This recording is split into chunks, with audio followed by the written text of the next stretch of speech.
السلام عليكم ورحمة الله وبركاته. هتكلم النهاردة عن مباراة الزمالك ونادي زد في الجولة الخامسة أو الجولة السادسة من بطولة كأس الرابطة. المباراة رقم 5 للزمالك، المباراة قبل الأخيرة. المباراة إن شاء الله النهاردة بتوقيت مصر الساعة 5، توقيت القاهرة الساعة 5، مكتوب هنا الساعة 7 عشان ده بتوقيت مسقط ودبي الإمارات وعمان، لكن الماتش توقيت القاهرة إن شاء الله الساعة 5. المباراة ضمن بطولة كأس الرابطة أو كأس عاصمة مصر. ده ترتيب المجموعة التالتة اللي موجود فيها نادي الزمالك. الزمالك يحتل المركز السادس برصيد 4 نقاط. سموحة طبعا الحرس الأخير بنقطة واحدة بس. سموحة الخامس لاعب زيادة عنك ماتش معاه 5 نقط. قناة الإسماعيلية الرابع لاعب زيادة عنك ماتش معاه 5 نقط. زد اللي هتلعبه النهاردة لاعب زيك زيه، يعني ده الماتش الخامس ليك والماتش الخامس لزد، وزد معاه 7 نقط، انت معاك 4 نقط. الاتحاد التاني ب7 نقط، والمصري هو المتصدر بنسبة كبيرة، ضمن الصعود ب11 نقطة، وفاضله ماتش واحد معاك انت شخصيا. لو احنا ناويين يعني ان احنا نعمل حاجة في البطولة دي او ان احنا نصعد وننافس عليها، انا عارف ان هي اقل بطولة اصلا موجودة في الموسم، لكن لو افترضنا ان احنا المفروض ننافس على كل البطولات وده الطبيعي، فانت المفروض النهارده لا بديل عن الفوز. في حالة ان انت كسبت زد النهارده ان شاء الله هيبقى معاك 7 نقط زيك زيه وزيك زي الاتحاد، يعني المصري هيبقى اول 11، وبعد كده في الاتحاد وزد وانت 7 7 7، وهيتوقف مصير الصعود المركز الثاني ومع افضل توالت لأفضل 2 توالت لآخر جولة، لأن أنت آخر جولة معاك ماتش المصري، لو كسبته هيبقى معاك 10 نقط، فأنت بنسبة كبيرة هتصعد تاني. لو ما صعدتش تاني هتصعد أول، هتصعد تالت، آسف. لو ما صعدتش تاني هتصعد تالت، بس بشرط إن أنت تكسب زد وتكسب المصري. أنا عارف إن الكلام ده طبعا صعب جدا، خصوصا إن الفريق أصلا ماشي في مرحلة صعبة جدا، مغيرين المدير الفني معتمد جمال، ده أول ماتش لمعتمد جمال ولسه مدرب الفرقة هو من يومين، وظروف النادي اصلا مش احسن حال يعني، وفريق زد فرقة قوية والمصري فرقة قوية، فانا عارف ان الصعود اصلا من المجموعة دي هيبقى صعب جدا جدا جدا. على اي حال ده ترتيب المجموعة. دي صورة الماتش، قناة الزمالك لسه منزلها تقريبا من نص ساعة، حاطين صورة أنس وائل اللاعب الشاب، الزمالك وزد الساعة 5 على ملعب السلام. الحمد لله إنه مش على ملعب المقاولين العرب، لأن أنا اتعقدت بصراحة من ملعب المقاولين العرب. ملعب سيء جدا، أرضية سيئة جدا، أجواء سيئة جدا، ماتشات بصراحة أكنك بتلعب في حقل، بتلعب في مزرعة دواجن، مش أرضية ملعب كورة نهائي بصراحة. فالحمد لله النهاردة الماتش على ملعب السلام. ملعب السلام إلى حد ما أحسن وأرضيته أحسن بكتير جدا جدا.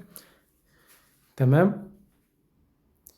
ده التدريب بتاع نادي الزمالك من يومين مع الكابتن معتمد جمال، كان أول تدريب للكابتن معتمد جمال. اخوان بتزيرا كان موجود، اللعيبة كلها تقريبا موجودين، ناصر المنسي، الونش، اللعيبة الشباب، ادي ابراهيم صلاح كان موجود، شيكو بانزا كان راجع من انجولا بعد خروجه من افريقيا، بتزيرا موجود، بارون اوشن موجود، ادم جايد، احمد شريف، وضع الدباغ، كله كان موجود، ناصر ماهر اللي فيه كلام كتير ان هو هيروح بيراميدز، عواد صبحي، عواد قصدي، مهدي سليمان. دي الكابتن معتمد جمال، مهمة صعبة لتاني مرة يمسك الزمالك في وقت صعب، واللعيبة كلها كانت موجودة. دي عمار ياسر اللاعب الناشئ، واللعيبة كلها كانت موجودة، شيكو بنزا، لعيبة الشباب. لو هنتكلم النهاردة عن قائمة الماتش وأبرز غيابات الزمالك النهاردة، فبيغيب محمود جهاد، أحمد ربيع، عبد الله السعيد، ودونجا للإصابة، وإن دونجا في أجازة زواج. محمود بنتايج طبعا لموضوع أزمة فسخ العقد، وسيف الجزيرة لسه حاصل على أجازة لسه مرجعش. طبعا ده غير لعيبة منتخب مصر الدوليين، أسامة عبد المجيد، محمد إسماعيل، محمد صبحي، أحمد فتوح، محمد شحاتة، وأحمد حمدي لسه عنده أزمة مع النادي. يبقى شوف كام لاعب، 1 2 3 4، وبنتايج 5، الجزيري 6، حسام عبد المجيد 7، محمد اسماعيل 8، صبحي 9، فتوح 10، شحاتة 11، يعني تقريبا أحمد حمدي 12. بتتكلم في فرقة كاملة غايبة، واللعيبة كلهم على فكرة يعني لو جاهزين هيبقوا مؤثرين جدا جدا جدا. لو بصينا على التشكيل المتوقع للماتش ان شاء الله هناخد موقعين مختلفين، ده موقع مصراوي. في التشكيل المتوقع المهدي سليمان في حراسة المرمى، ودي عليها لغط شوية، ممكن عواد ممكن المهدي سليمان على حسب معتمد جمال شايف مين أفضل. خط الظهر بنسبة كبيرة طبعا عمر جابر، الونش، السيد أسامة هيبقى مساك تاني جنب الونش، ده لعيب ناشئ، وإيشو ناحية الشمال لأن مفيش غيره، هو اللي كان بيلعب كل الماتشات اللي فاتت. في نص الملعب سيف جعفر، ناصر ماهر، وآدم كايد. وخط الهجوم أحمد شريف، عداد دباغ، خوان بيتزيرا. ده تشكيل تاني من بوابة الأهرام، حاطين عواد هو اللي بحراسة المرمى. خط الظهر برضو إيشو والونش وعمر جابر، اللي متغير بس هنا هو أحمد مجدي مكان السيد أسامة. في ناس تانية حاطة علي عبد المجيد. يعني بنسبة كبيرة كده من الآخر معتمد جمال هو شايف مين أفضل، يا ترى عواد ولا مهدي سليمان؟ بنسبة كبيرة هيبقى عواد. خط الظهر إيشو شمال، الونش وعمر جابر. لعيب بس واحد بس هو اللي هيبقى جنب الونش هو اللي عليه، يا ترى علي عبد المجيد، يا ترى السيد أسامة، يا ترى أحمد مجدي، مين فيهم؟ لو أحمد مجدي جاهز بنسبة كبيرة أحمد مجدي هو اللي هيلعب جنب الونش، لأن ده لعب قبل كده في فترات سابقة. خط النص هنا حاطين جهاد، طبعا جهاد مصاب مش هيلعب، ادم كايد، ناصر ماهر، احمد شريف، خوان الزيرة، ممكن يبقى معاهم شيكو بنزا، وقدام ممكن عدي دباغ او ناصر منسي. فكل التوفيق ان شاء الله النهارده لنادي الزمالك. عارف ان المباراة صعبة، عارف ان ده اول ماتش لمعتمد جمال، طبعا معتمد جمال ماسك الفرقة لحد ما ان شاء الله المدير الرياضي مع مجلس الإدارة يستقروا على المدير الفني الأجنبي. خلاص بطولة أفريقيا قربت تخلص، وصلنا نص النهائي، يعني خلاص العودة للماتشات الرسمية بقى اللي بجد، الدوري والكونفدرالية والكاس قربت ترجع، والفريق لسه مستمر في التخبط، لسه ما جبناش المدير الفني الأجنبي، لسه محدش عارف اللعيبة بتاخد مستحقاتها ولا لأ، المجلس قدر يوفر أصلا مستحقات ولا لأ.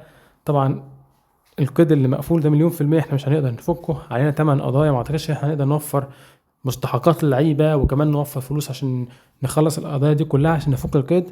بنسبة 99% مفيش أي صفقات جديدة هتدخل النادي في يناير، مفيش فك قيد بنسبة 99%، مفيش أي فك قيد. للأسف هنكمل الموسم بنفس السكواد اللي معانا حاليا، اللي هو أصلا عمال ينقص واحد ورا التاني ورا التاني، بداية ب بداية ب عبد الحميد معالي، بداية بمصدق اللي راح الوداد، عبد الحميد معالي راجع المغرب بنتايج، احمد حمدي اللي مش عارف ماله، عبد الله سعيد في كلام انه معرفش متضايق عشان ما بياخدش مستحقاته. فاحنا مش بس هنكمل الموسم بالسكواد اللي معانا حاليا، لا ده السكواد اصلا نفسه عمال يقل، 2 3 4 5 لعيبه عمالين يقلوا. فربنا يستر. ماتش صعب النهارده، اتوقع ان احنا يعني اتمنى طبعا ان احنا نفوز، عارف ان الماتش صعب، اتمنى ان احنا نفوز الماتش دوت ونفوز الماتش اللي كمان بعديه بكام يوم مع المصري، ونقدر نصعد من المجموعه وننافس على البطوله، لان الزمالك فريق كبير لازم ينافس على اي بطوله بيشارك بيها وبيشارك فيها، خصوصا اصلا ان احنا بالنسبه كبيره النهارده هنلعب بتشكيل يعتبر اساسي، بتتكلم على 7 8 لعيبه من التشكيل الاساسي بتاعك اصلا.